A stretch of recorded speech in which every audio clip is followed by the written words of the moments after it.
think we might have gotten it here. You shall see. Hey, look at that. Well, hello, White Sox fans, and welcome to another edition of the Future Sox podcast. My name is Ian Eskridge. Joining me this evening is Mr. James Fox. How are you, James? I'm good. What's up? This is Mad interesting. scramble to get this Yeah. thing done. Holy cow.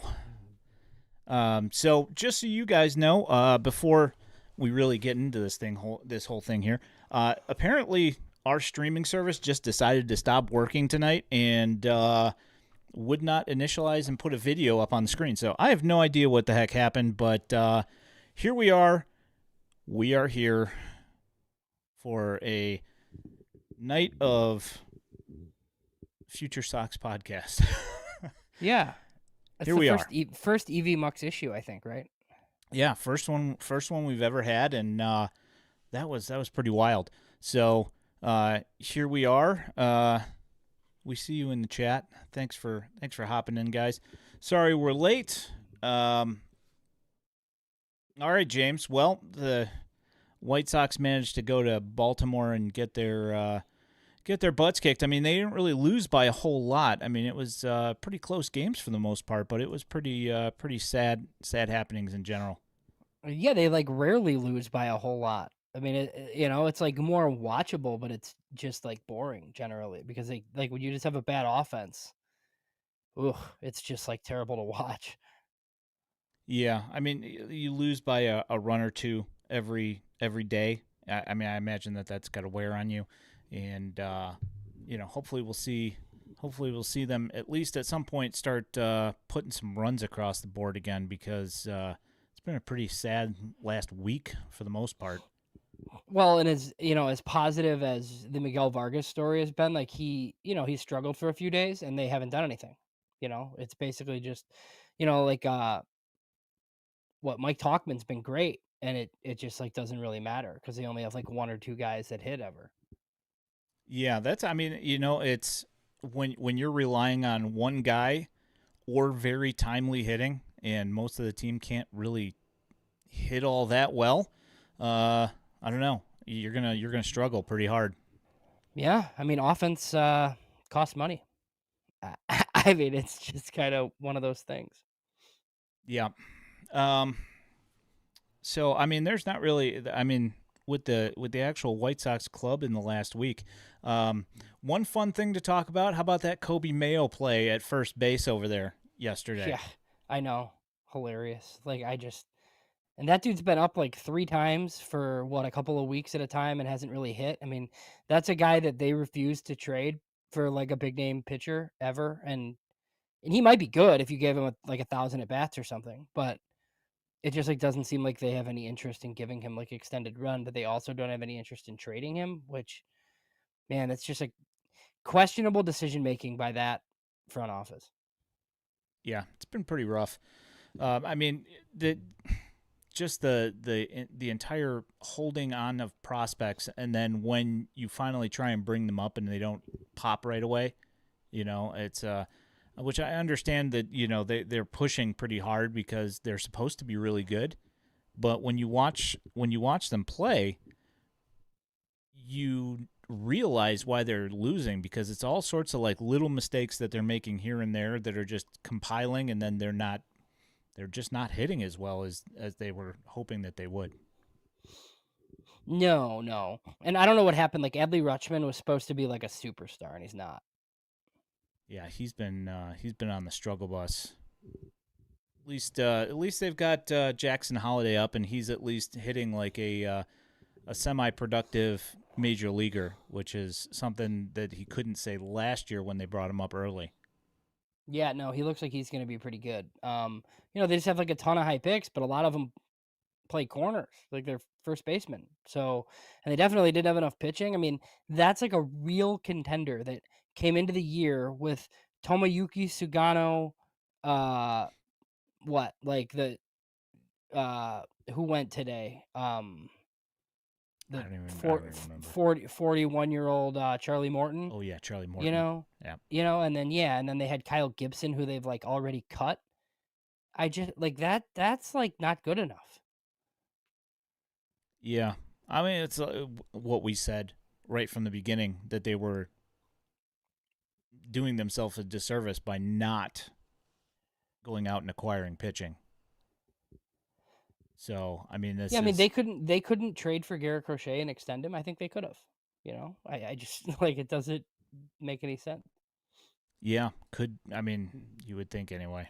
Um let me go ahead here. I'm going to up this I'm going to make some changes here on this here stream.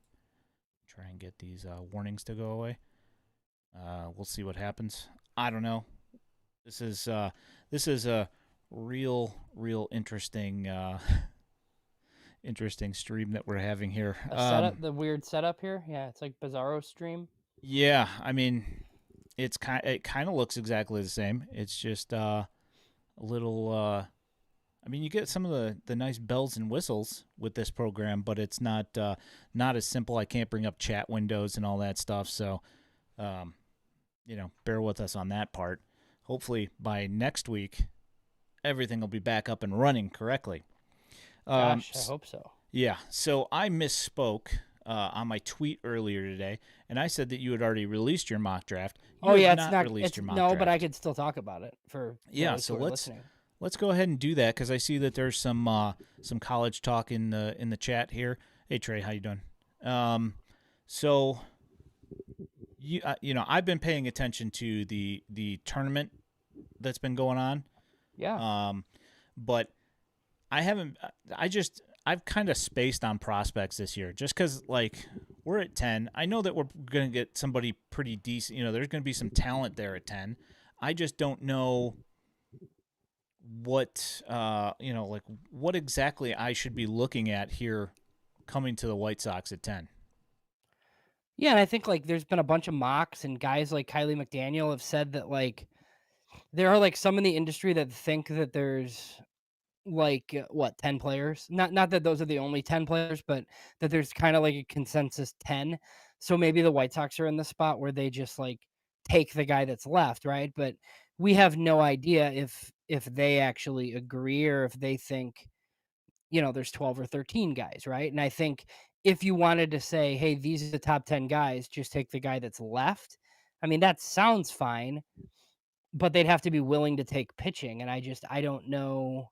I'm not going to make the same mistake I did last year where I just said like, oh, it's definitely going to be a position player because I have no idea. But it seems like they would like it to be a shortstop. I think they would like one of somebody to fall to them. I don't know how realistic that is. So I think, the top, I mean, it does seem like Ethan Holiday is very much the favorite to go one, but as well as anybody, like a lot of this is determined by money and there's no reason for him to take that much of a discount because the lowest he's going to fall is 4 to Colorado and they'll probably go over slot to take him, right? I mean, especially since like his father played there, like that's kind of the dream for Colorado. Um, like they could pay him over 9 million to go 4. So there's a lot of rumors about Eli Willits, who's like one of the youngest players in the class, 17. He reclassified high school out of Oklahoma. So there's rumors that he could be the Nationals like backup at 1 and there's mocks that have put him there. So that would be interesting and then there's a whole bunch of there's 5 college pitchers who or actually no, that's not right. There's 4 college pitchers who I think a lot of people think could go in the top 10. So Liam Doyle of Tennessee, Jamie Arnold of Florida State, and then Cade Anderson has kind of popped in here as like a top 10 prospect. He's a lefty from LSU. And then there's Kyson Witherspoon from Oklahoma. So he's interesting because he could be in the mix for the White Sox at 10. That's not the direction I went, but I think if they took the righty from Oklahoma, like it wouldn't be terribly surprising at this point. And I can do more, but we can kind of talk about that to start. Well, since we don't have I can't bring up the comments here. I want to thank Trey. He dropped in a super chat here. He says the return of Tanner McDougal. Yes, sir. That he's looked absolutely fantastic as of late. Yeah, so good. He heard everybody talking about how he was going to be a reliever. Yeah. I mean, And he still yeah, might be, but he looks probably. pretty good. Yeah. Yeah, I mean, just his stuff is just so nasty, and he didn't walk anybody. He's really cut down on his walks, and that's something he's been working really hard on. That and cutting down on the big blow up innings, and they haven't been happening. And lo and behold, we have a guy here who's just shoving every time he pitches. So Yeah. You know what's pretty funny for the people that are like, oh, if you put Grant Taylor in the bullpen, he would be unbelievable. Like, which is true, obviously, right? But like Tanner McDougal's like the same type of thing. yeah, There's a bunch of guys like that. Oh, if you like let him throw one inning and throw two pitches, he'd be great. Shocker. Like that's basically like every reliever ever. Like they're failed starters. yeah. The Grant Taylor thing. I mean, of course he looks fantastic out of the bullpen, but I mean, obviously, I'd rather that he not be there. But if that's how if that's how they plan on rolling it out, then Yeah. hopefully they follow the same plan that Crochet took this year or last year when he just said, "Hey, I'm going to start starting," and we'll see. For sure. So getting back to the college stuff, comments in the chat here that they better not take another left-handed pitcher, or Trey's gonna have some mental issues that he's gonna have to try and get back from. Uh, I'd be James, so I'd be kind of surprised. So there's 3 college lefties. I think they're all going to be gone. So they have been linked to like a lefty pitcher, the high school kid out of Oregon, Cruz Schoolcraft. mm, But I don't think they'd take him over like some other guys that are going to be on the board there. Like Kylie McDaniel in one of his mocks said that they're linked to him, but he seems like a backup plan. But Kylie McDaniel also linked them to Jay Slaviolette last like a couple of weeks ago, and now that doesn't seem feasible with how he's played essentially. yeah, I mean, the guy out of Purvis in Oh yeah, Mississippi. JoJo Parker. Yeah. Yeah, he was Yeah. recently linked to him, and it seems Yeah, like so yeah, gonna be so here, good. so I have JoJo Parker going 7 to the Marlins. Because I have Billy Carlson and Eli Willits off the board, and I think the Marlins are taking a prep infielder. So Iva Arquette is the top college position player. He'll go in the top 10, but he might be the only college position player that goes in the top 10. And then the most fascinating storyline to me, I think Seth Hernandez is the best player in the entire class. But he's a righty, he's a high school righty. So look, this could be the year that he just goes up and goes super high because he's awesome. But there's lots of teams who just won't do it, as we kind of talk about every year. So I think that's kind of interesting. So essentially, right now for the White Sox, like unless a Billy Carlson falls or it's easy, right? That's easy. Iva Arquette falls. That would be easy. Even I think they'd probably take Seth Hernandez if he were on the board. I think it's Kyson Witherspoon, the righty from Oklahoma, or one of the prep shortstops that isn't Billy Carlson. I think those are like the most likely options. And then on the college side, I just they have high level decision makers who really like Merrick Houston from Wake Forest. And look, he's a definite shortstop. He hit 14 homers. He wasn't as good as in SEC play. So this isn't like a Jacob Gonzalez because he's like a really good athlete. That's definitely going to stay at short. But I think that's still pretty underwhelming, like at 10. So I kind of hope, like, to me, like if Billy Carlson fell to them, I think that's super easy and clean. Um, but other than that, I mean, the guys that you've seen linked to them, JoJo Parker from Mississippi, there's Steele Hall is another reclassified shortstop out of Alabama. And then like Kason Cunningham was mentioned too. So the issue with like Cunningham, he's a good hitter out of Texas, but he's probably a second baseman. And then even JoJo Parker probably isn't a shortstop. So like he could really hit, but he's probably going to move to third. Um, so for anybody that's like listening, and this might not be out till Tuesday because it's taking me forever. But I have the White Sox taking Daniel Pierce, who's a high school shortstop out of Georgia, and he's it's not one huge tool, but he's a definite shortstop. Um, probably 12 to 15 homer potential, really fast. Coach's kid, his dad is like his high school coach at Georgia. So, you see all this stuff about, like gamer and high character and like all that stuff, right? But I think they would like to prioritize somebody that's definitely going to play shortstop. So, like they take a JoJo Parker, it'll be exciting. It's just, you're always talking about how he's probably gonna like end up at third or second or somewhere else. So, got a question here about Brandon Summerhill. Yeah. Do you think he goes that early in top 10? So there's like a wild rumor right now that he's the super underslot, quick to the majors college guy for the Angels at 2. Now, I don't know that that's gonna happen. I do think he's like a top 15 player in the class. It kinda depends on whether or not you think he can play center field or not. If you think he can play center field, then he's definitely like a top 15 pick. If he's a corner though, like the bat's pretty good, but it's not like a huge power. So he's like a bit of a tweener. He is a Illinois kid though. He's a Whitney Young kid. Hmm. He's at Arizona. Yeah, that part I knew. I did So not I've know that seen he was him. from there. I've seen him in the. He's going to go 10 to 20 somewhere in there, and probably I've seen him linked to the Cubs. I've seen some of those other teams like the Giants and lots of teams that take college bats like in the teens. Basically, that's where he'll be. I would think if the White Sox did that, it would be like at a discount to go high school later multiple times. And it Let's is see. early. I mean, we're 6 weeks out. Yeah. Yeah. There's another one. What is it? Where did it go? And we are Left-handed gonna have pitcher. like we are gonna have guests like on to like talk about all this stuff. Like I'm already trying to line some up. Cool. Left-handed pitcher from Glenwood. Do you know who that is? Oh yeah, Cameron Appenzeller. Hmm.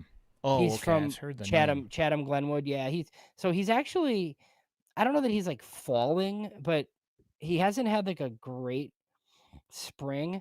And he was one of the guys who was seen as like the top pitcher in Illinois coming into the season.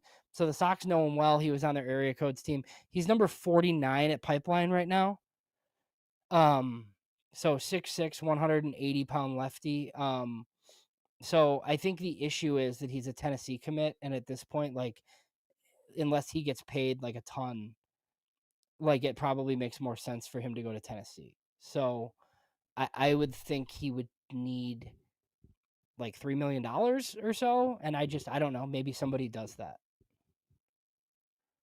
Yeah. But I mean, he's you have Jack Bauer from here as well. So like, two Illinois pitchers. There is some Illinois talent though. So Jaden Foskey is a catcher from Nazareth Academy who's an outfielder. He had a ton of heat in to see him this week. So he's an option for the White Sox definitely at 44 because he can really hit and he's probably going to play center field as a professional. But they're like Kylie McDaniel had him 37 to the Rays in his latest. So he might not even make it to their next pick. And then there's an infielder, Ethan Moore, I think, from Oak Park River Forest. So there's quite a few Illinois kids. And you got the other kid that across the way from Jack Bauer at the other Lincoln Way as Yes, well. Connor Essenberg. Yeah, he's Yeah, and I think he's. he's a Kentucky commit. I think So that sounds right. yeah, so and I think he wants to pitch, but teams think he's a hitter.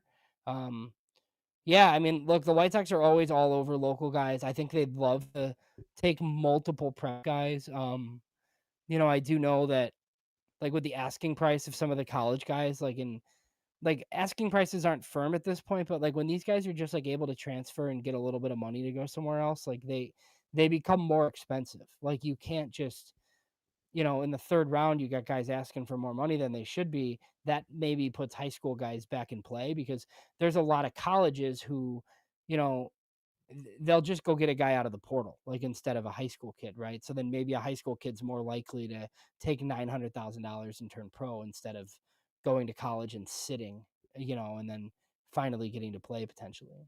Yeah, I guess it all depends on what you think you can get in the NIL portion of that whole thing.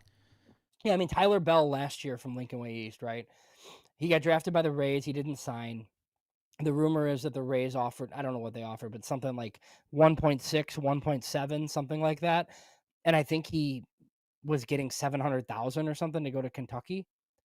So he just went to Kentucky because like I think he's going to be sophomore eligible, so he could be in next year's draft anyway. So all he's got to do is make $800,000 next year, right? And it's, basically break even. Yeah, I mean it makes sense, especially if a college is willing to give you the NIL, and somebody wants to draft you and give you under $1 million, it doesn't make a whole lot of sense to take just $1 million to do this. No, You no, it know, doesn't at all. Exactly. But you do have to take into consideration, like, are you going to go to school and sit, right? Or do you, like, if you have a spot to play, I mean, by all means, like, go. And I think it's different for pitchers too. Like, if you're a pitcher and somebody's going to give you $3 million, like, you probably need to go. yeah, I think that's going to be a this whole the whole portal thing is royally screwing everything up. Well, and now you've seen it, like a guy like Caleb Bonham, right? Like we've talked a lot about the changes to the minor leagues. Like I didn't have it on my bingo card that Caleb Bonham was going to go to Kannapolis and post a 150 plus WRC plus, right? But I do think it opens the door for prep guys to play in low A like the season after they're drafted, which might change the calculus a little bit. Like you're not sitting in rookie ball for a year and a half anymore because like the guys that are in Arizona and Florida playing in rookie ball are like guys that were playing in the Dominican Republic a year previously generally, or you sign 24 and 25-year-old guys that are kind of just like trying to keep living the dream, right? Those are your Arizona League teams for the most part. So most prospects are in low A because that league is, I don't know, it's worse. Like too harsh to say it's like the worst it's ever been. It's just not as advanced as A ball used to be. So maybe that helps, like because you're just like not in the minor leagues for as long as you used to be. Yeah, I mean, I don't know, the Vanderbilt getting beaten by Wright State and only having one hit through the first 8 innings of the game was Yeah, that was something. I know it's crazy. So I will say, like, so looking at like, so my mock, like, I can release. So Daniel Pierce, like, you take one of these high school shortstops, okay, at 10, and then you come back at 44 and you take another one. Let's say they slide the Nazareth outfielder Jaden Foskey to them in the second, right? Well, like after the draft, when you and I have these conversations on the podcast, I think I would just kind of assume at that point that both of those guys would start next season in Kannapolis, instead of just thinking that they're going to like go die in rookie ball for, I mean, obviously like the rest of this year, we're not going to have much, right? We're just going to have backfield stuff on like a couple of dudes in rookie ball. But I think for next season, like I think the expectation would be that premium high school guys like that would be going to low A now. Hmm. Yeah, Yeah. that's kind of bonkers. I mean, it's the one thing we're wondering if Caleb Bonner was even going to go to Kannapolis until like mid-year, I know. And then he was on the and roster and now he's killing it. yeah, he's the best hitter on the team except for Javier Mogollon, who's been out for the last couple of weeks. So that offense has been on the struggle bus.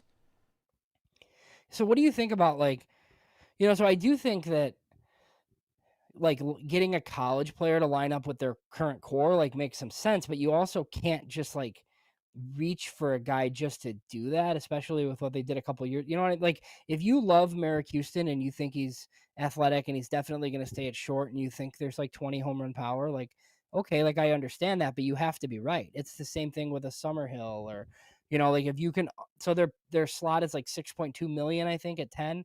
Like if you can get one of these college guys to take 5.5 and you pocket 700,000 for later, I think that could make some sense. Or you just take one of the 4 prep shortstops because it's probably a better plan.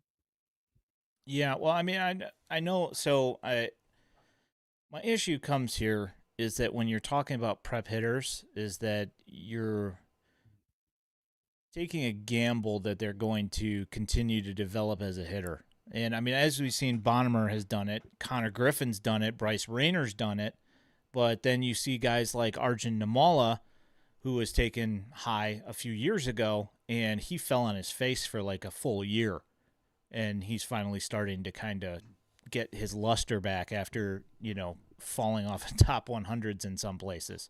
for sure. So it's a that is a conundrum for sure.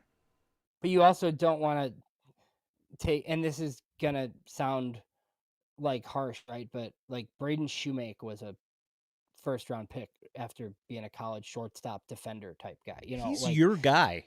super fast. There's just a whole bunch of these like generally college shortstops. Like the good shortstops get drafted out of high school. It's just very rare that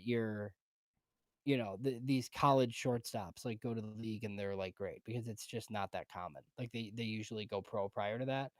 So for me, like if you're gonna go college like at 10, like I'd probably like, you want to take the chance on Summerhill, or I would have loved for Laviolette to have like a slightly better season, because like that makes a lot of sense to me, because they need power. I think it's an easy sell. Like you think Jace Laviolette, you know, like pressed a little bit for a struggling team. He's a definite center fielder. He's got left-handed power. Okay, fine. You can sell me on it. But he just strikes out way too much I mean, it's like the stuff we were saying about Vance Honeycutt. It's just never translated before. So why would it this time? Yeah. Yeah, that is for sure. I'm going to bring up some stuff here from the chat to answer. So, David asked, how bad is the Colson Montgomery injury? Um, I mean, Well, he got hit. they said day to day. I mean, I don't Yeah, know. he got hit directly in the kneecap.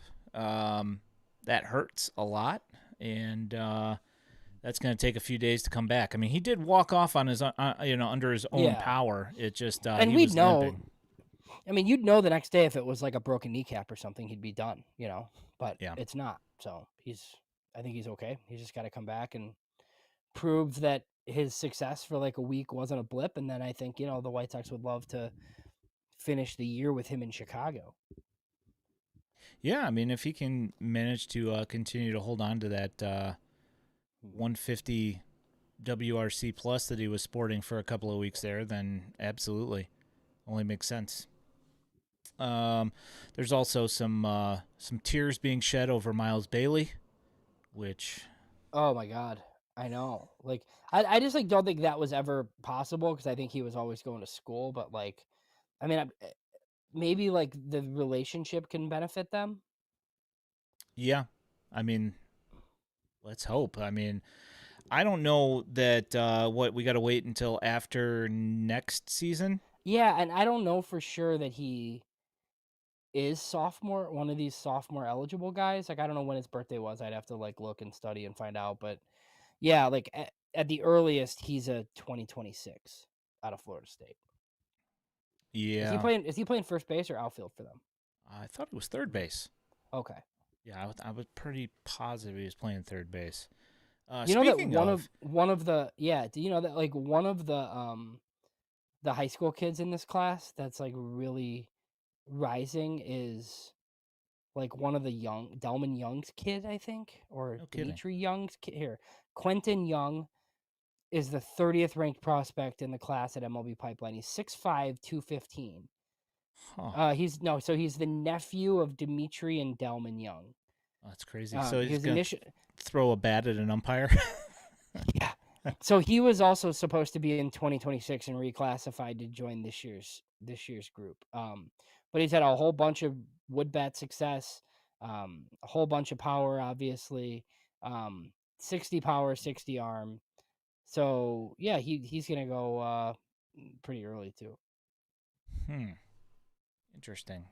I did not Yeah, the high know that school. one. So the high school class is really, really good, but like the draft is down as a whole because there's not college bats like the previous couple of years that we've done this. It's like, college bats always rise to the top for this because they're safe, but there are none this time. Like there's just guys who, even like I think I was listening to Carlos Collazo and somebody else, and some scouts had said like even like Iva Arquette would be would have been like the 16th or 17th player last year. And that's the top college position player on the board. Like he would have been in the same range as the Cam Smith, the Florida State third baseman the Cubs took and traded to Houston. And he was like the 16th pick, I think. So all those other dudes that we had talked about all year, your Braden Montgomerys and all the other guys that went like up in that range are all, you know, basically better prospects than the top college guys in this year's class. Hmm. It's got a question in here about Ethan Moore from Oak Park. Yeah, so I don't know a ton about him. I know that I don't even know like whether or not he's signable. But I mean, look, he's from OPRF, the Sox know all about him. So Jaden Fauske from Naz, who I was talking about, is ranked 65th on Pipeline, but Keith Law has him like in his top like 40, I think, and Kylie McDaniel had him going 37 to the Rays. Let me see like if I can quickly find. Yeah, Ethan Moore is 91 on MLB Pipeline. Shortstop, second base, switch hitter. He's 6'1", 190. So, it's kind of funny. Like Callis's write-up says that Moore might be the best Illinois high school hitter since Alec Thomas went in the second round in 2018. Like I've heard from people that Fauski's the best hitter since Alec Thomas. So who knows, right? Like I don't know. Yeah, it's the old opinion thing. Everybody's got one. But he did Like, do well. So he hit 360 like on the showcase circuit. Didn't strike out very often. But he wasn't great this spring, I guess. But look, I mean, we've seen this happen. Like you've been to a lot of Illinois high school games this year, like lower level ones too. I mean, they just like the best players walk, and then a lot of times they get anxious and they start swinging at bad pitches, and like it's just kind of.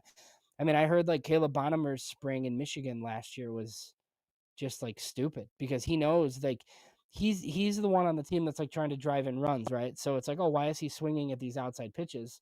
It's like, well, because his job's to drive in runs, like and other teams are not going to let him do that because he's going to be playing in low A next year. So like why would other coaches let him hit? yep, and it's like, and then the kid gets a complex, and he's trying to murder the ball to left field, and then you end up with Colson Wolko, kind of thing where just pull side, rolling over and stuff, and then poof goes your stats. Right. I mean, like I coach high school football, not baseball, and like I'm sorry, like I would walk that guy. Like if I knew he was like, like if I'm playing a team and Jared Kellenick is in high school playing, like I'm walking him. Like I'm not gonna. Why would I face that guy? Yep. And speaking of power, it's like White Sox drafted Hagen because they thought that was going to be their drafting win, that they'd be able to develop him because they've developed left-handed pitchers. And then, me and you were sitting there, afraid to take a first baseman, and Jack is just absolutely destroying Dude, the baseball. he's a stud. But have you seen Connor Griffin? He's awesome too. He really is. And I kind of feel like, with everything we've heard, don't you think Griffin is the guy that the scouts kind of wanted to take? To me, I mean, it just seems like there was like the whole thing, right? And it seems like, look, and I railed for years and years about Kenny Williams like walking in a draft room and like making a pick, right? And not letting his people do their jobs. I I I get it a little bit last year if Chris Getz was, I'm making my first pick like as a GM and there's no Ryan Fuller at that time and he sees all the scouting reports on Hagen and he's like, this guy will be here in a year and a half and he's not, like I totally get it. Um I just think that I me and others heard way too much about Connor Griffin for that to like not be real. And it's not like he was asking for too much money because they overslotted Hagen. I just Yeah, like so. I mean, Connor Griffin was going to be like this, and look, he's in like low A, I think, still, or he might be in high A now. I think he's in low A. I thought that dude was either going to bust hard or be a superstar, and we'll see once he gets to double A, like if something catches up with him. But he just looks unbelievable. Uncle Ted says he's going to suck. So Connor Griffin? We're good. Well, it's Yes. because he hits right-handed. He doesn't like righties. I see you know his type. He probably would have taken Jack Kaggs. And look, we're probably wrong. Like he might be awesome. Oh, come on, man. He I says mean, Termar Johnson will be better. Come then on, who? dude. Than Connor Griffin. Dude, Termar Johnson isn't. He would have been in the big leagues already, if that were Yeah. true.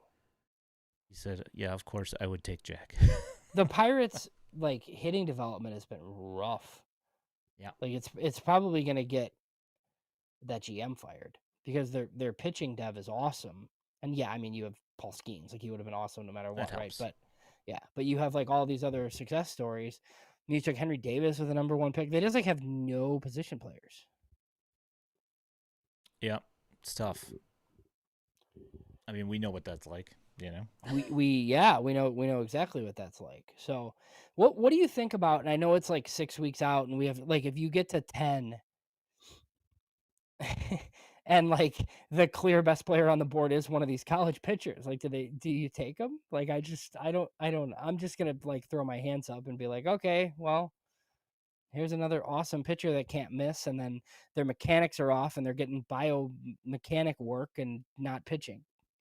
Yeah, it's a tough scenario, you know. I feel for Getz in that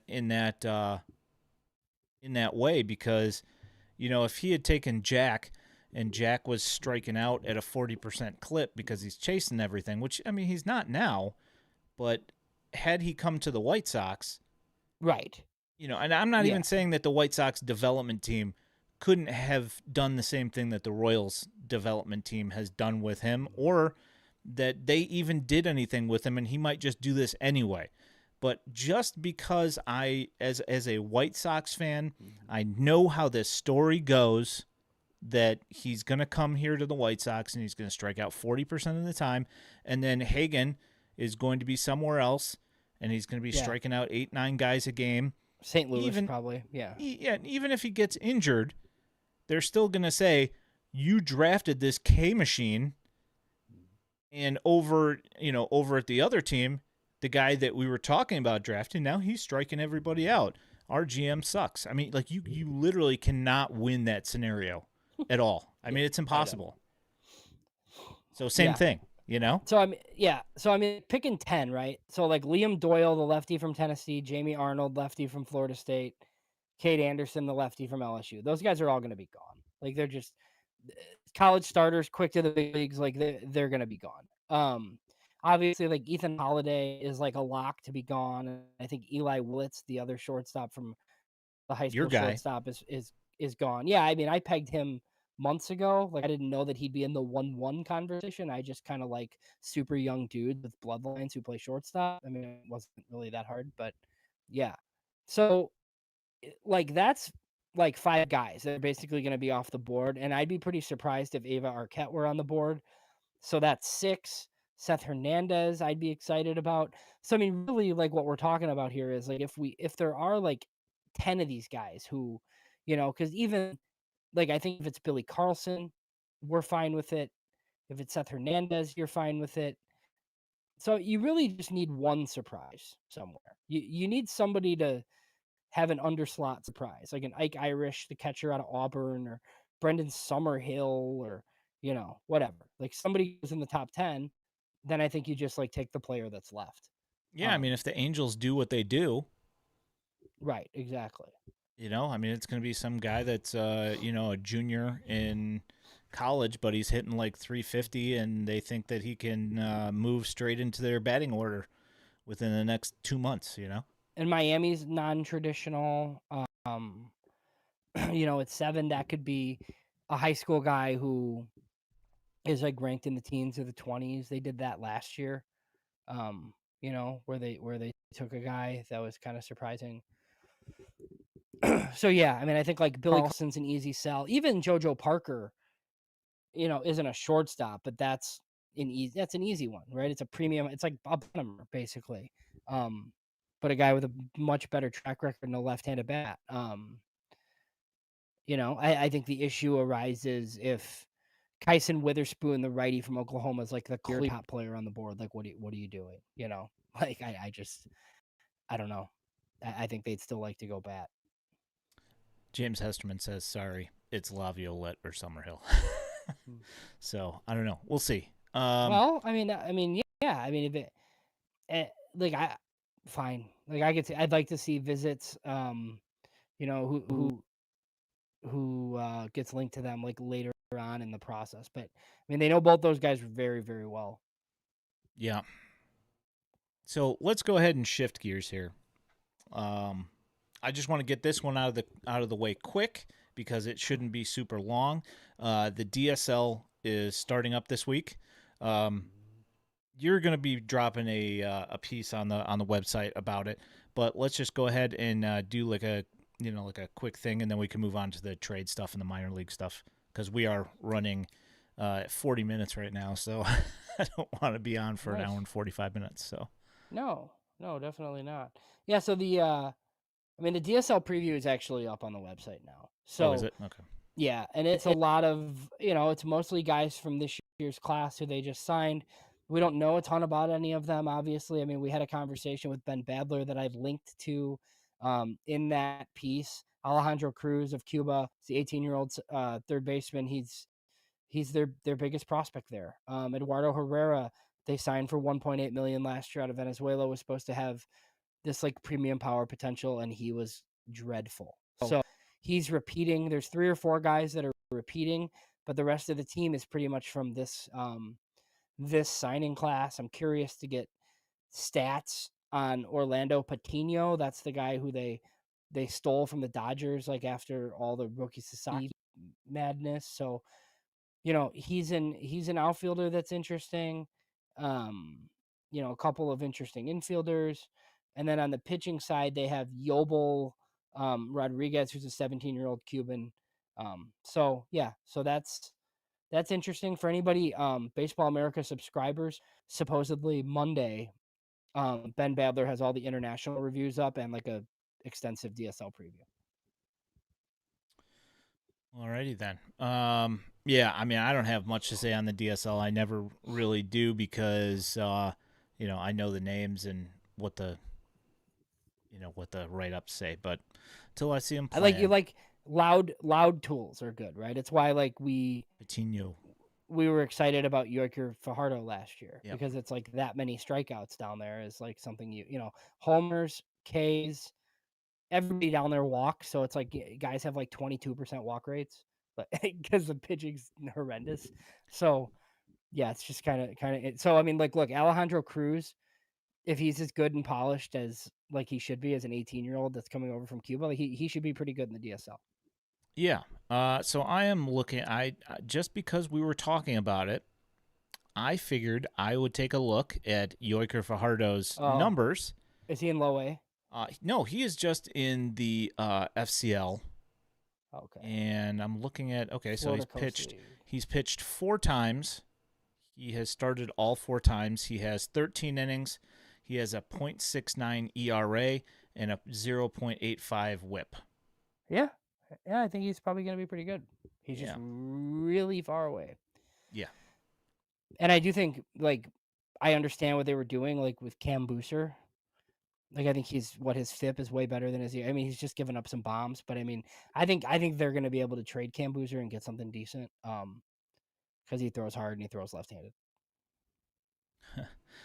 James says Patino, forget about the Patty guys. Yeah, that's fair enough. That is fair. I mean, him and Yobel Rodriguez are both David Keller signings. Like, Rodriguez was signed like in December, and he's another Cuban, right? So like, I think we all kind of scoff at this point when it's like another Cuban. But he's a 17-year-old pitcher. So. Yep.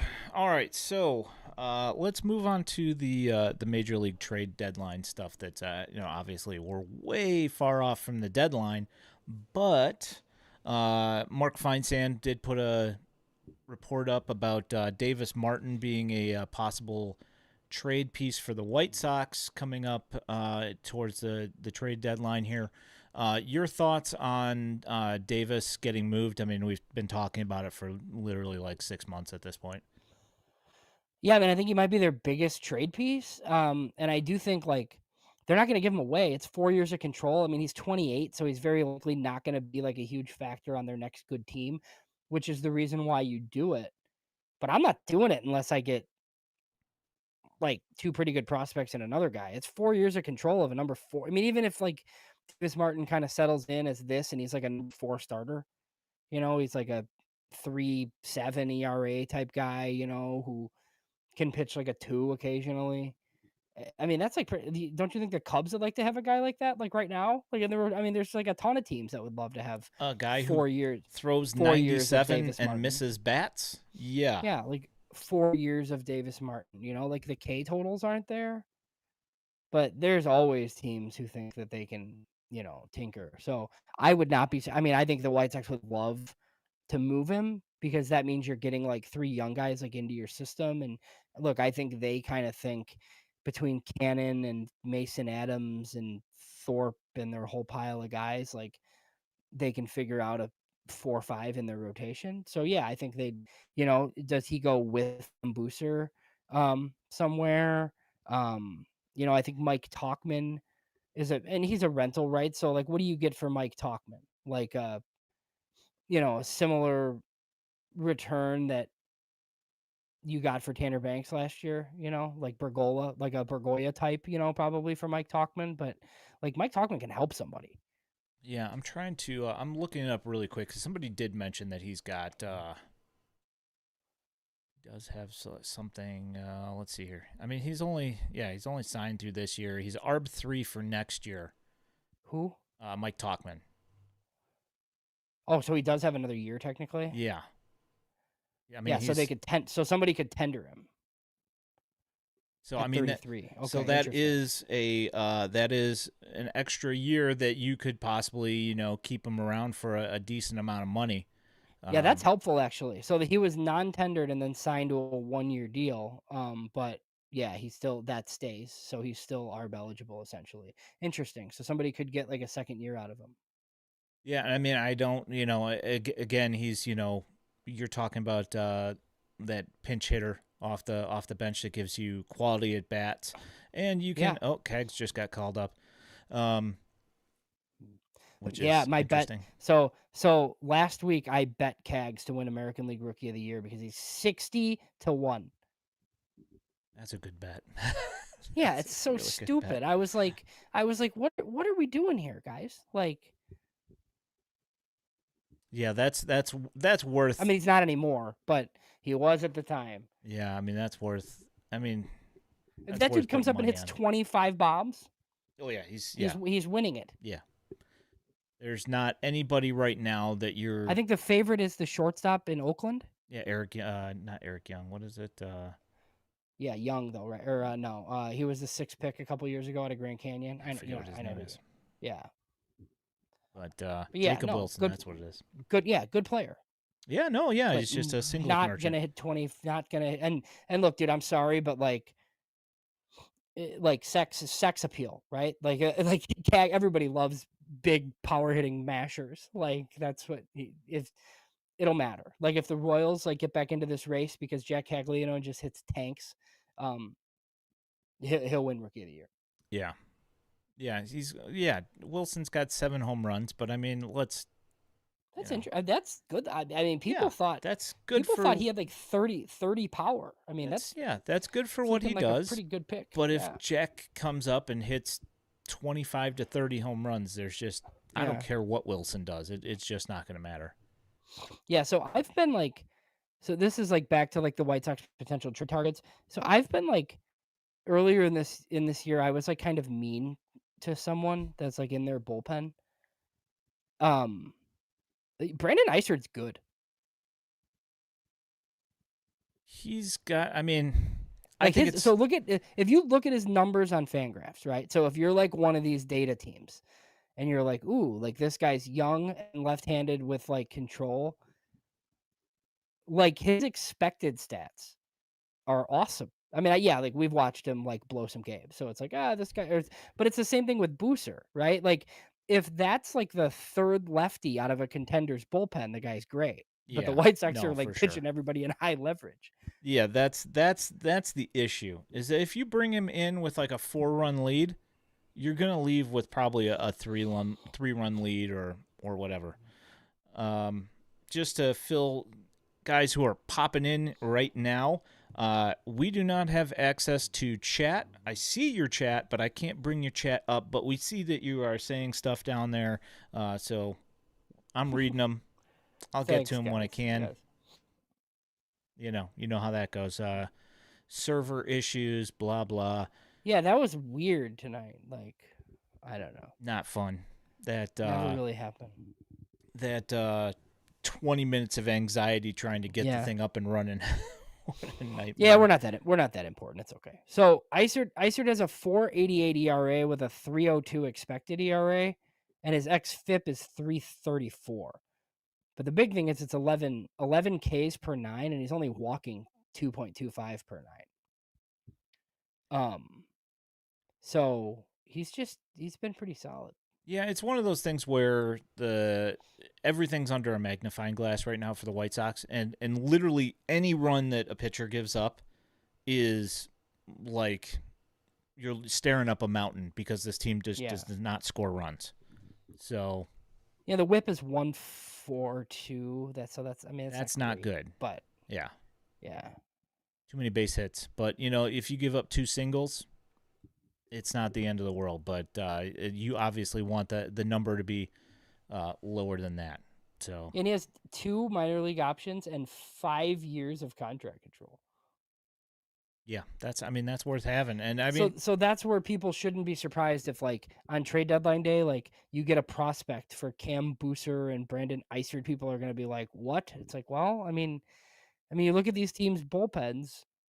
Like there's just like it's just some of these teams are running out way worse. yeah, and the plan from last year, which Tom brings up in the chat here, the singer for Porcupine Tree, Steven Wilson, should Nice. net the White Sox something, I would imagine, because he has definitely Yeah. looked a lot better this year than last. So Yeah, I know. You know, uh, Coffee has been struggling in his role in Charlotte, but I would think he gets some run after all these relievers get traded. uh, Or is it just going to be Grant Taylor, Paulette, Freeman? Like it's like the Grant Taylor show once all these guys get moved. you know what? I have been on the Coffee bandwagon for like a couple of, like 3 years or whatever. Hey, And it's been good. yeah, I don't know. This year, it's something's off right now, and I don't know what it is, but Is it pitching in Charlotte no, because regularly? it doesn't matter where he's pitching. Yeah. He could go somewhere, with insane dimensions. It just doesn't matter. Like he's just walking guys everywhere, and then he ends up giving up a home run. He blew 2 games this week, to the point where I said to myself, you could say that one was coughed up. Oh, nice. Yeah, I mean it's nice to I mean, have so like here a it is. I mean, he's got a 4.5 ERA in Charlotte. The FIP is like worse. So the FIP is 5.20, which is not great. So it's yeah 14 Ks per nine, but 6 per nine. That's the problem. yeah It's it's been significantly rough. more walks than he's ever had before. Oh, you know what?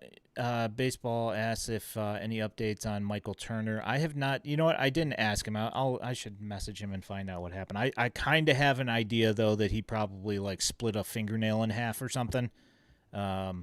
Because he was bleeding all over the place. So my guess is that it's either his fingernail got torn off or it got broken in half or something. So it's going to be a few days until he's putting a catcher's mitt on his hand again. Yeah. So Cags is in Chicago this next weekend. hooray! Number one against the White Sox. Tigers and Royals coming to town. Ugh. He definitely first career homer against the Sox, right? That's happening. Yeah. Let's see. Friday night. When's Cannon pitching? Yeah, right. Well, what? So who pitched today? Davis Martin. So or no, it wasn't. It was the new guy Hauser today. Hauser, yes. So then it's Shane Smith. No, they won't get Cannon. So it's Smith, Burke, and Cannon against Detroit. Mm. And then it'll be Martin and Smith against Kansas City. So I think he might get Davis Martin on Friday night. Sorry. Yeah, he might. I mean, he'll give up a home run here and again. Yeah. So Adrian asks if Baldwin is the center fielder when Robert is gone. I mean, if it happens soon, we were actually talking about this before we got on because we had lots of time to talk while the thing was said it was initializing. Yeah. So yeah, that was a great show. The one you guys missed. Oh my gosh. The show before the show. Isn't that a podcast? The show before the show. Yes, it's the minor league. That's like an MLB, MLB's pipeline one. MILB podcast. Yeah, that's right. The show before the show. Great podcast, actually. Yeah, it's good. Yeah. Well, unfortunately, Burke is not pitching against the Royals, so he would definitely give up. It won't be him. Yeah, it won't be him. It'll be somebody though, and actually he is. He's pitching Sunday against them. Oh yeah, that's happening. Yeah. So why don't we? I mean, we've only got so many trade people that we can talk about, and Robert's definitely one of them. Oh yeah. He is not hitting, and your theory on what's going on with Robert, I have had the same thought, so why don't you go ahead and break that down?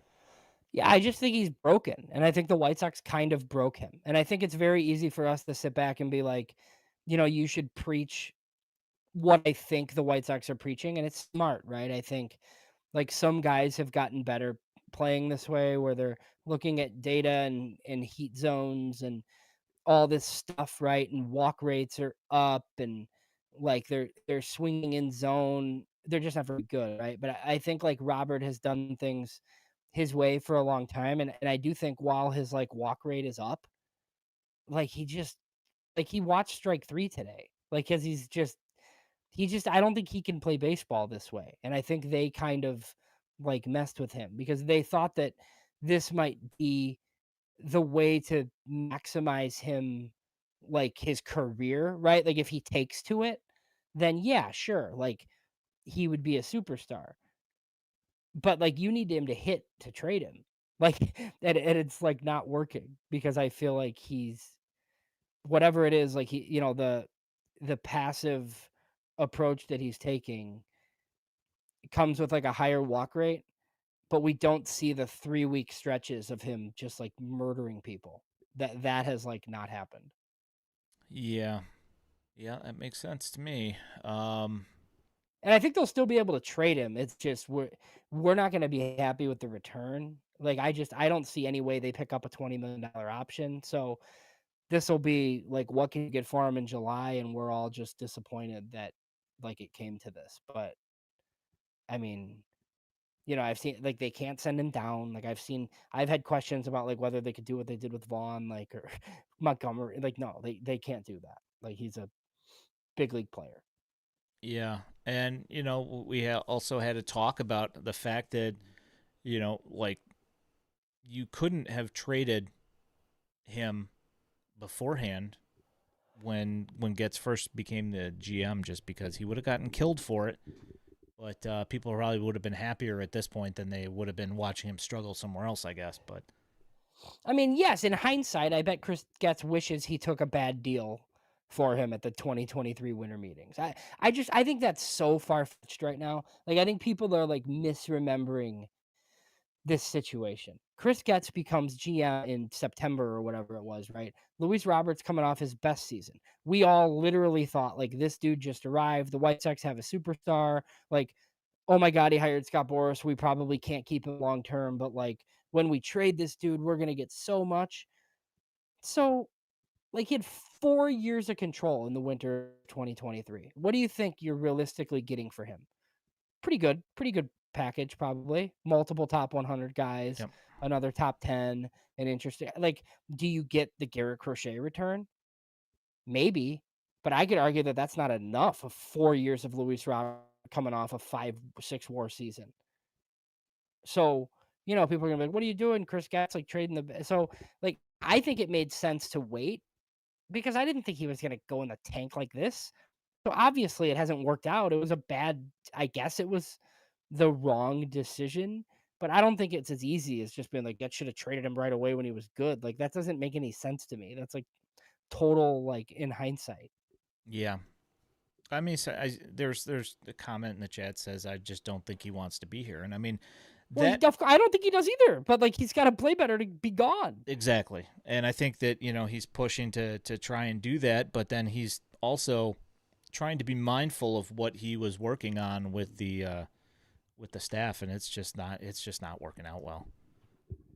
And Adrian also mentions that where who's gonna sign him to his his option with the way he's been playing, unless he goes somewhere and goes absolutely out of his mind. That's the only way anybody's going to sign him for $20 million. So, like, what value is he going to hold when you're trading him? So, I mean, it's just difficult all the way Yeah, around. It's just a bad I don't know that situation. I don't know that anybody will pick it up, but I still think but nobody's gonna trade you, a package that looks like a package for 3 years of Luis Robert. It's gonna be like a rental Luis Robert. I will say, I mean, he's got like an 11% walk rate, which is the highest of his career. He's still striking out at a 31% clip. His BABIP is the lowest of his career at 245. So, like, there should be some positive regression coming. But I mean, all of his value right now is coming on defense and like on the base paths, Yep, I agree. like all of it. Um, I mean, yeah, I think he's. I mean, look, I think if you know you stuck him on the Phillies, like, would he look a little bit better? Like, yeah, probably. But like, the White Sox have a really tough decision to make. Like, are you going to trade him for like a couple of decent prospects? I mean, I think in July, yes, you will, because you know that your owner's not going to pick up the tab on a $20 million option. But it doesn't make any sense to do it like today. Yep. You just freaking hope that over the next 8 weeks he hits at some point. Yeah. And if he doesn't, you trade him for nothing and move on. Yeah. It's a tough situation. Um, Tom brings up. He says Sosa is a free swinger, doing okay. Don't know why they don't take the same approach to Robert. I mean, yeah. At this point, it would be preferable to what he's been doing as of late. I mean, he'd still hit 240 or 250, and right now he's hitting like what, like Yeah, he's 160. not. Yeah, he is not doing that. It's like not great. Caught in between, as you said. But even Sosa, I mean, Sosa walks. He's got a 2% walk rate, like 2.5%. Um, But he leads in But he's hits. better. But he's better than Robert. He's got 0.6 F WAR like accumulated on the year. He's like a league average offensive player. Yep. 94 WRC plus. He's not a great defender. But I mean, Robert's been worse than that, and basically has 5 tools. Yeah. It's pretty insane, really. So I need to take a break for a second. Um, do you just want to hang on do you have the chat up? I can't see anything Oh, good. in the chat. Yeah. Wonderful. So Here. I'm gonna throw this up. I'll be back in like 1 minute, and then we'll be good. Sound good? yeah. Perfect.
All right. I'm back. Whew. All right. So moving on to minor league stuff here. It's been a rough couple of weeks for offenses for the most part. Uh, so baseball's asking if Bonner stays in Candy the whole year. You think so? Because I think so. I think at least until like after the draft, like maybe he goes to Winston to like finish there, but then I think he probably starts there next year too. Yeah, I could see that. I mean, I don't know if he continues because like the problem is that Canny ends like what 3 weeks, 2 weeks earlier than trying to remember if No, there's. I mean, they're all the same. Charlotte's late. Charlotte ends with the big league club, no, but everybody Barons else is done Barons sooner. are 1 week later I think than High A and A ball. So Okay. it really doesn't matter. Maybe they if he continue. I mean, I think they're gonna have drafted players though that they're gonna want in Kannapolis. yeah. So I mean, you bump him for a couple of weeks and see Yeah, what he does maybe. after, if I mean assuming that he has like a 160 you know, like a Yep. 160 WRC plus come, you know, July, August. Yeah. Yeah, that makes sense. Is Kannapolis gonna be like in contention, like in playoff contention? They were in first place, but this week's been pretty rough. So Or my they were guess is the White close Sox to would it. leave him down if there's like a playoff game too, something like that. Yeah. Yeah, I mean it's But I mean, look, possible. you take Merrick Houston in the first round. He's playing shortstop at Kannapolis. Yeah. Yeah, that's fair. You I know, mean, he could play unless you keep him there and just let him play shortstop at Winston. But you could do that too. we'll see. Yeah. Um I guess let me think here. I mean, I know who baseball wants me to talk about Braden Montgomery, and I'll get there. And I guess I'll probably do that last because uh, I've got visual aids for that, so I'll just I'll hold off on that one. Um, yeah, there have been a lot of slumps going in the last couple of weeks, and it's been a rough one. Wilco's been going through it. And I will say, like his approach, I like the way his approach is going. Is that he's hitting the ball back up the middle a lot, and to opposite center as well, which is what I think that he needs to do. But right now, the results just have not happened for him yet. And it's not like he's not hitting the ball hard. I posted one the other day where he hit 106 miles an hour, and it died like in center field, like 15, 20 feet short of being a home run, which is absurd. If you hit it 106 miles an hour, it should not do that.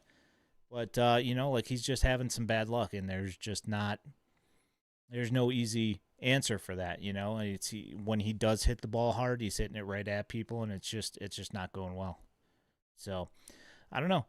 Um, we'll see what ends up happening, and I fully expect his numbers to start picking up at some point here. It's just, we had that one good week, and that's been pretty much about it for the whole year so far. So, um, so here's a nice story which Adrian brings up. Grant Umberger, um, he was signed out of the MLB draft league, and he just went and struck out 11 guys in his not this start because he just started yesterday, but the start before that, he struck out 11 guys, and guy was just out of his mind that day. And like the his last start now, he just struck out I think three. So it's obviously a huge disparity. I don't know what to think of him, Adrian. What I do know though is that the times that he's pitched, has been very good. It's just it was a large disparity in how many strikeouts he had. I don't know how he had 11 strikeouts in one game, but he was unhittable that night. So I don't know. We'll see. Yeah, 23-year-old undrafted free agent that was like pitching in the draft league. Sox sign a lot of guys out of those They types do. of leagues, and they've had some success with it. I mean, Tommy Vale was undrafted too, correct? Yep. Yep. You've just had some. Drew McDaniel was undrafted. There's a whole bunch of these guys. Yeah, I think. Thanks for stopping in, Mike. Appreciate it. Speaking of Tanner McDougal, his start, we've talked about him at multiple times. I know that that Trey brought him up earlier, but Yeah, the other night's probably the best he's ever looked. yeah, I have not seen. I mean, maybe in his playoff start last year, he looked that good. Um, but what we're seeing now is the consistency that we've been waiting for. It's Well, I think if you had to re-rank tomorrow, is he in the top 20? oh I yeah, think he for has to sure. be. I think Yeah. he has to be. Yeah. I haven't looked at mine in quite a while, and I never released it to the public, but I'm almost positive that I had him in my top 20 anyway. Yeah. Yeah, he would be on the FutureSox top 20, I believe. Like Yeah, right. I he would mean, have to be. just with like some of the injuries and some of the guys that have fallen off, and I know like Edgar Carroll like doesn't qualify anymore as of today, so there's going to be like Yeah, Peyton Paulette moved up lots of changes. Yeah, I mean, he should be on in there anyway MLB's anyway. probably, right. So, you know, yeah, yeah, Tanner McDougal's pretty impressive. I don't know if we see Birmingham like this I mean at some point here. I mean, with the way things are going there, uh, I wouldn't be surprised because somebody's gonna move up because somebody at AAA is gonna move or just get released. I mean, you got guys like Chris Rodriguez making starts, and it's not anybody unless like they have like some sort of plan with him that doesn't really right. I mean like fit Riley anybody. Gowans could be making starts in triple, who knows? I don't know. If he keeps on pitching like he did for the Dash this week, he's going to be making AA starts this year at some point. What do you think about a guy like Dan Altavia or Alta whatever instead of going with one of the prospect arms? Is that just kind of a nod to a veteran like, "Hey, you signed with us," like cuz I'm pretty sure he had an opt out He did, yeah. and then they waived him and then they gave him $1,000,000 like to stay basically, which is more than the minimum. It's like a couple 100,000 more than the minimum, I think. Um, I I like, mean, it is like doing a guy a solid, but he was pretty good in Charlotte. yeah. See, like that's the thing is that I like him. Um, I think he's a good bullpen arm. And he did look good in Charlotte. So to me, it seems like it's a pretty non-risk. I mean, obviously, you're only spending $1,000,000, so it's not like a whole lot of risk involved, and you don't have a whole lot invested in him otherwise. So it's like, you have your you've got a guy that you can throw and set up. He's closed before, and he's been pretty good there as well. So I was happy that he got re-signed because I was actually kind of surprised that they let him go. Um, so I mean, if they had to bring him up to the major league club to do that, then it is what it is, I guess, right? Well, yeah, I mean, worst case scenario is he's bad and you cut him. I mean, it's fine. I mean, it's like not that big. You were paying him like whatever the minimum's 800 and some thousand, I think. Anyways, Yeah, so yeah, like you were paying him 800 some thousand like on his minor league deal. Like if he made it to the majors, you gave him $1,000,000 instead. Okay. yeah. I'm fine. Yeah, I'm totally fine with it. And he's seems like guys in the clubhouse really like him. So Well, I mean, at some point, I think I'd like to see Wickelman and Paulette and some of these guys, but I think we will.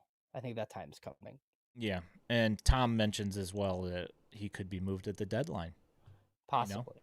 if I also think it helps like it helps you as an organization, and nobody wants to hear this, right? But like it does help you land NRIs.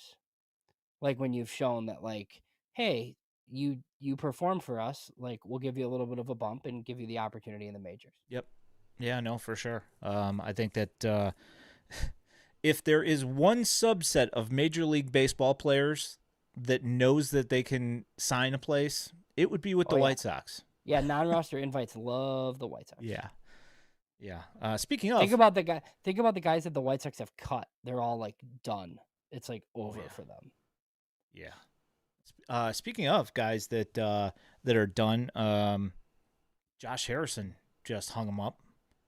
So Oh, yeah, he retired. I thought you were gonna bring up the Tim Anderson DFA. Oh, we could bring that up too.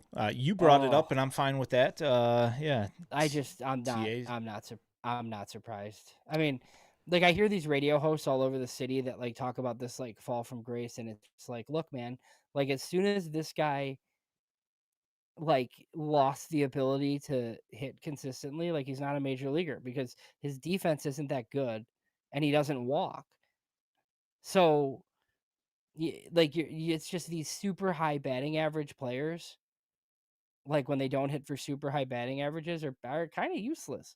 Yeah, and well, like that was like another one of the things that people always brought up that his BABIP was very high, or that Yeah, that because he hit the ball really hard. Right. No, yeah. I know. Well, I know that where was you're always going. the excuse, right? Is that he hits the ball really hard? Even now, even when he hits the ball hard, it's just ground outs. Just hasn't been getting that opposite field single all the time like he used to. Yeah, Just and not getting lucky. you can be the free swinging guy who doesn't walk if you play Gold Glove defense. Yeah, that's true. But he doesn't. Yeah. So this is not terribly surprising. Do we know how long it is until Chase Mydroth's rookie status is or his It's gotta be soon. it Like when has is to be, he right? up? Well, Like yeah. he's got I to mean, graduate so within like the next I mean, couple weeks, right? I mean, Caro's is done already. How many at bats does Chase Mydroth? So Chase Mydroth has 140 at bats. Yeah, he's So it's or 10, no, right? no, It's 140. 150. He has 140 plate appearances right now. Hmm. It's at It's bats. So how many games? 35 games. So it's 45 days active. Yeah, it should be any day now for him yeah, it's gonna be within like the because next week. the rule is generally um 130 at bats or 45 non-September days active. And if he's played in 35 games, he's got to be close to that. Yeah, I mean, no, he's for still on sure. the pipeline list, right? They didn't move him yet. I don't think so. I could. Yeah. So that's like probably, like the easiest way to tell. But yeah, Let me no. look. So him and Caro very soon will Yeah, be my off draw's of. still there. He's at Yeah. number 7. So any day now they'll be replacing him too. I wonder who's going to come up. Alejandro Cruz is number 30. Right, but they inserted Paulette in Yes. higher. So I wonder who they're going to bump up. Yeah, my guess is the next guy in will. Opper's on here. That's who Yep. I said it was going to be, and he's at 17 already. Yep. So, I don't know. That is a Interesting $1 million question. question. Yeah, Jim Callis has his spreadsheet ready with guy number 31 right now. He certainly that'll move does. on to this. That'll move on to this list.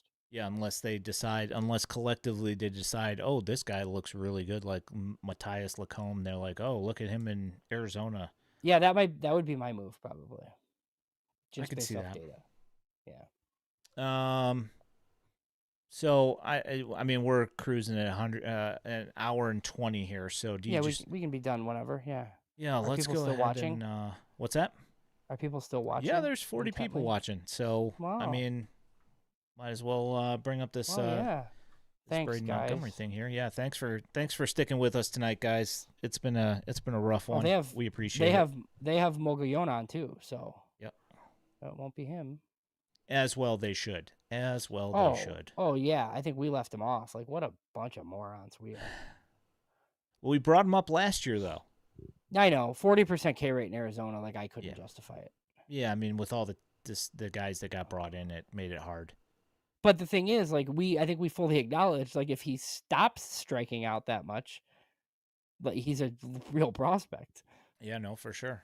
It's just as the games get harder, like, you don't expect the strikeouts to be cut in half or whatever it is. Yeah.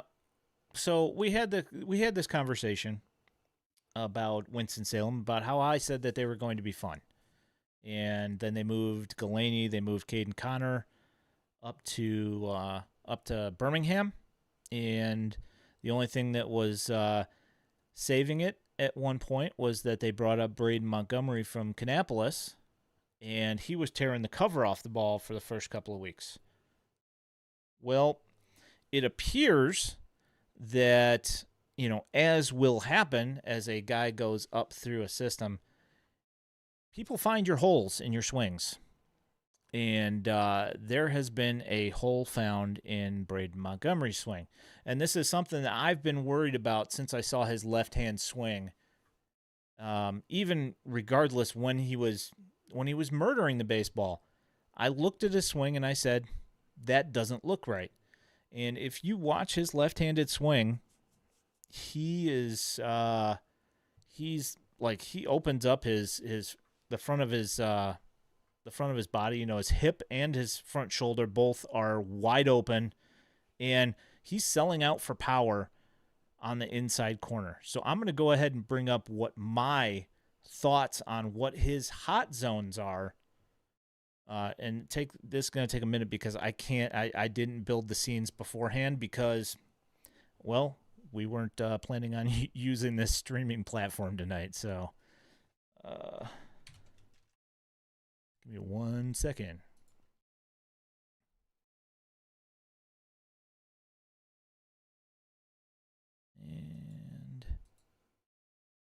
And I have no idea where it went. I don't see it. I love that. So on Twitter right now, this like cross sport promotion, like are things that I always love. So I think Patrick Mahomes is like part owner of the Royals or something, right? Huh? Have you heard that? Yeah. Yeah. Okay. Yeah, I think he Yeah. is. So Yeah.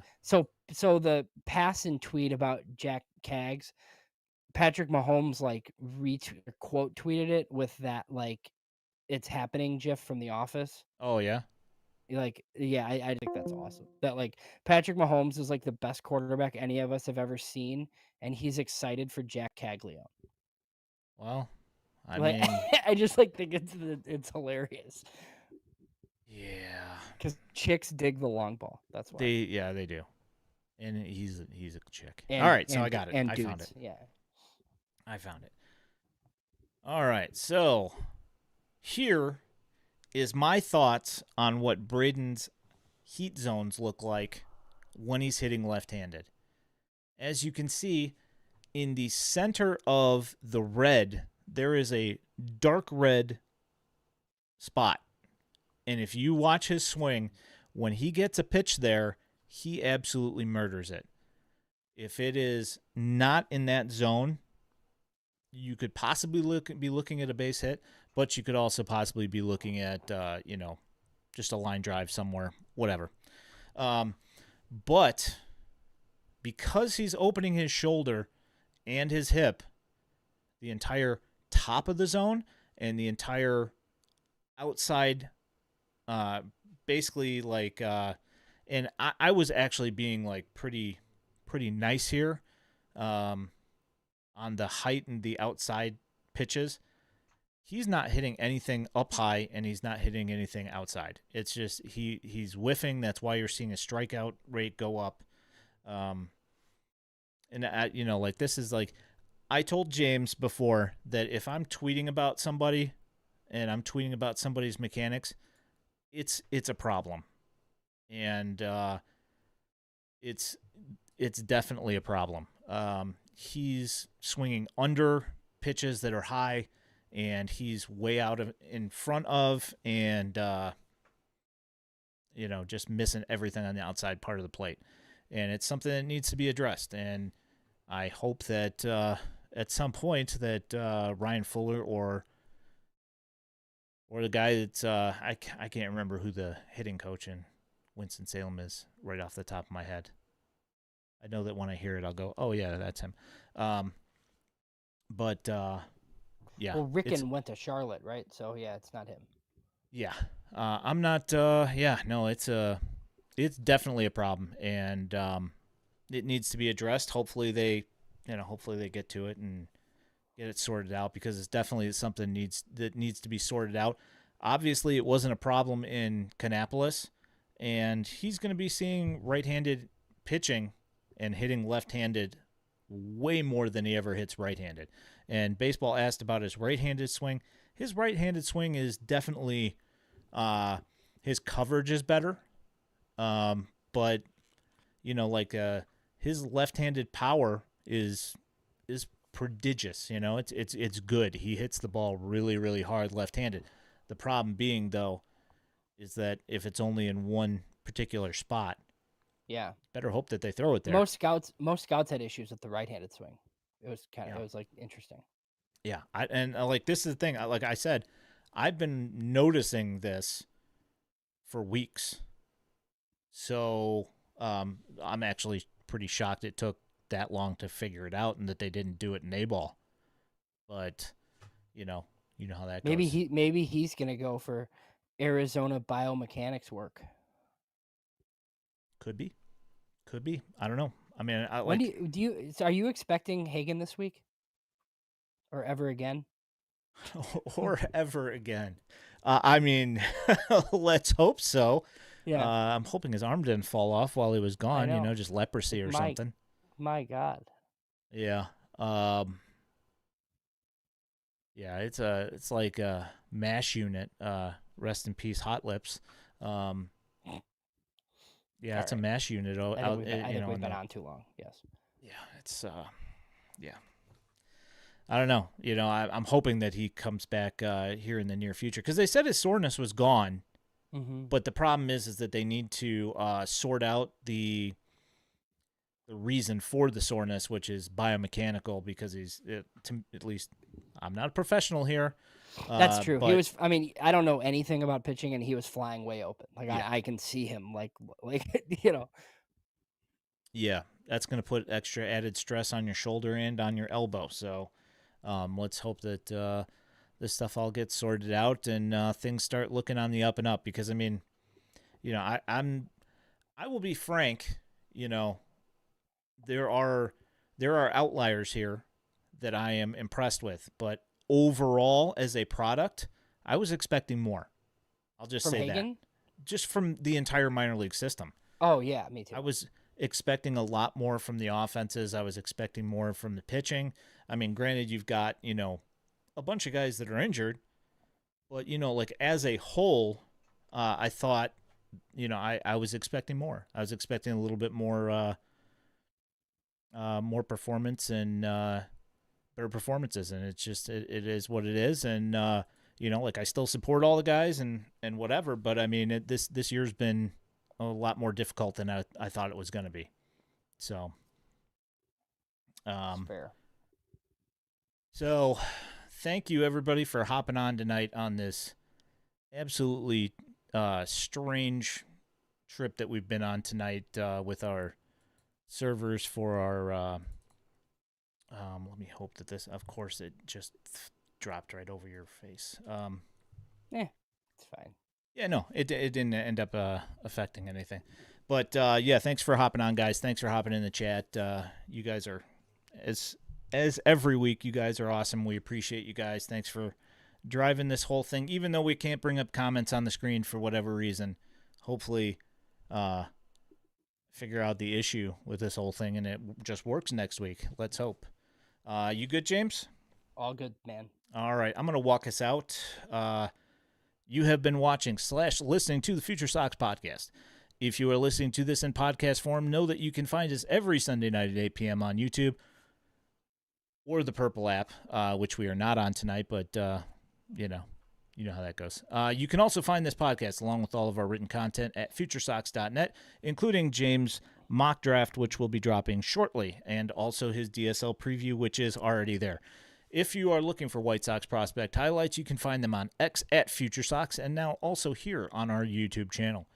If you love the content and want to support us here at FutureSox, there is a link to our Patreon in our channel description and at FutureSox.net. You can also toss up a super chat on our YouTube stream.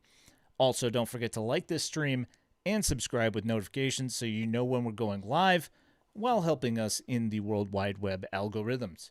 My name is Ian Eskridge at Daily White Sox. He's James Fox at JamesFox917. We appreciate all of you, especially on nights like this. You guys are awesome. Thanks for driving the community. We appreciate it. Thanks for hanging out, and we will catch you guys next week. Have a good one.